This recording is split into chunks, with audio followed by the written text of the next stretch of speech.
when you're in these jobs, part of your success or failure depends on the people you attract around you. And I think, now I can distract you. That's later. Part of it depends on who you can attract, and I think one of the problems we have in government now is we don't get enough people from the private sector into the public sector. But you also, and I talk about that all the time, you also need folks who understand how the system works and have a relationship and an understanding of the nonprofit community and the governmental community. And I've been very lucky. She was going to try and come, but was unable. My chief of staff, and I know a number of you have met Roxanne White, but when she's not here, she would never let me.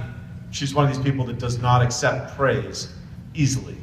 But she grew up in a ranching town in the center of Montana. She went to Lewis and Clark and got a degree in human services, but basically read every business book. She's read 10 times more business books, how to measure, how to establish goals, how to motivate employees.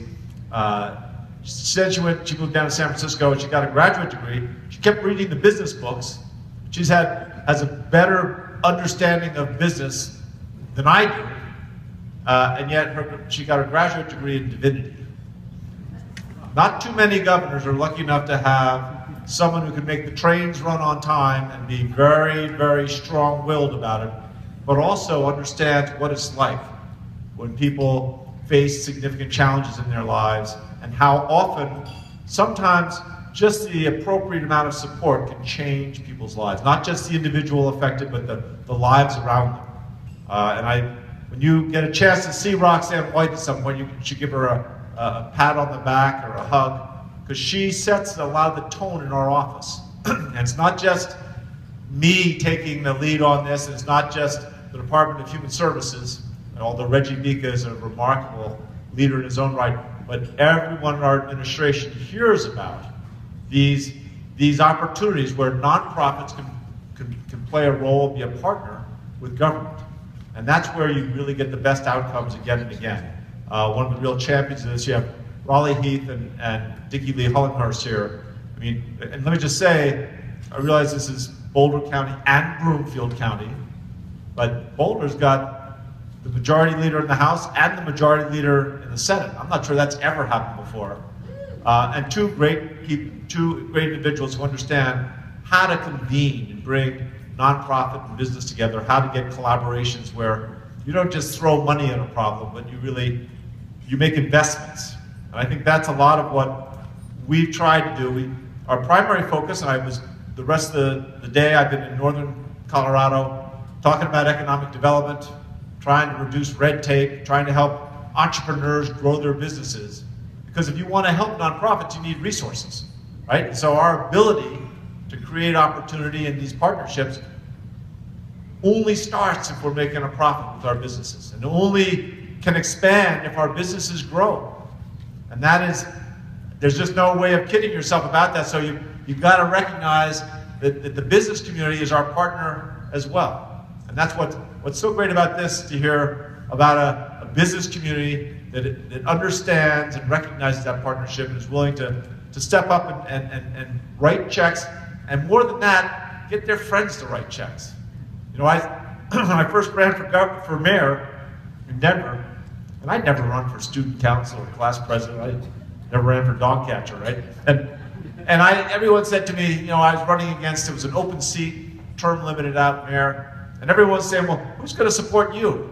Right? You know, you're a small business guy, sure, that's nice, but you have no constituency, right? You're running against an African American, a Latino, you're running against a woman from city council. They all have political constituencies. And I said, well, you know, the one thing about being in the restaurant business, I joined every board and committee I could find. I served on over 40 nonprofit boards and committees in the 12 years before I ran for mayor. One, in the beginning, was a good way to get people to come to my restaurant. I'm just being honest.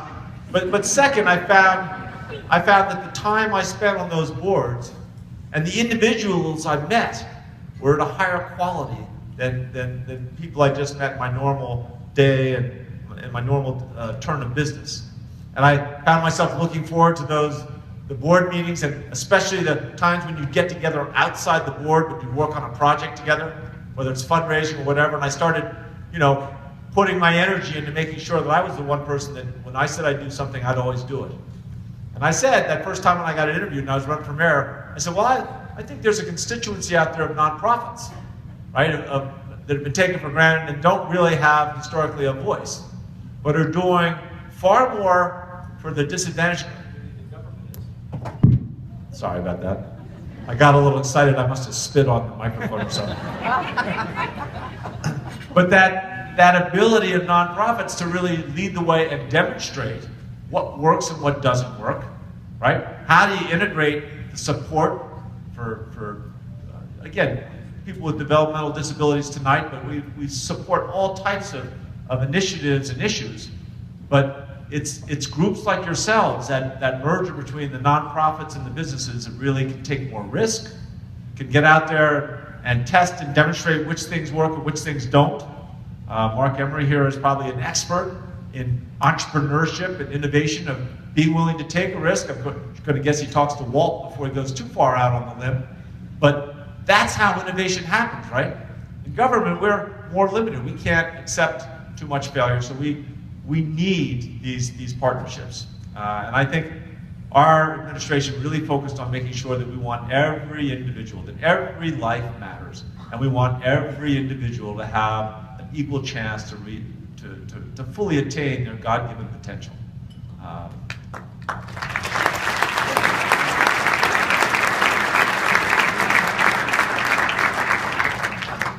And we realized just from my work and Roxanne's work and Reggie Bika's work that we needed to bring together stakeholders to work together to transform long-term services and the support delivery systems. In 2012, we created the Office of Community Living. And the goal was to try to make the system less fragmented and maybe easier to navigate for individuals, right? And to make sure that people could find their way through what sometimes is a maze of regulations and forms.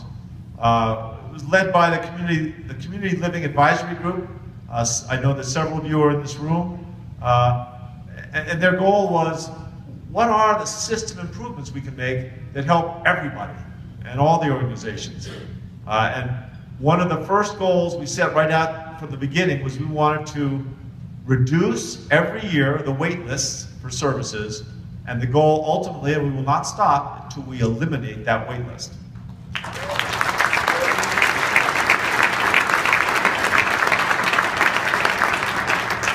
Last year, we eliminated the Children's Extensive Support wait list, and this year we're requesting funding to eliminate the Supported Living Services wait list.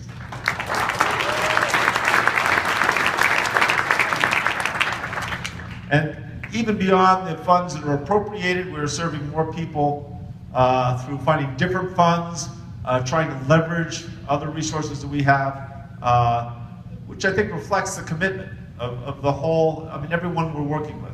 We want to make sure that we can increase access to home-based services and community-based services, and make sure that we're getting all the support we possibly can to those who need it. We're all working together with that same shared goal, right? You here tonight are helping to make a difference, and in a real way to improve the lives of so many people. And even as we all, you and we, are making great strides, we're not fools. We recognize how much work there is still to be done. But your partnership is going to be crucial to the success, and I mean this sincerely on behalf of a grateful state. Thank you. You guys are setting a wonderful model.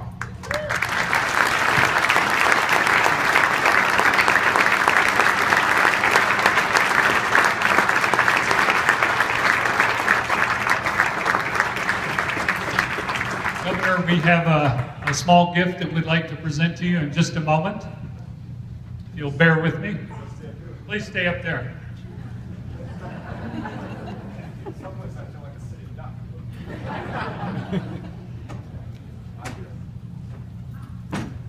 We have a painting that was prepared for you by Lana Kissinger, and she's most pleased to present that to you this evening in gratitude for all you do.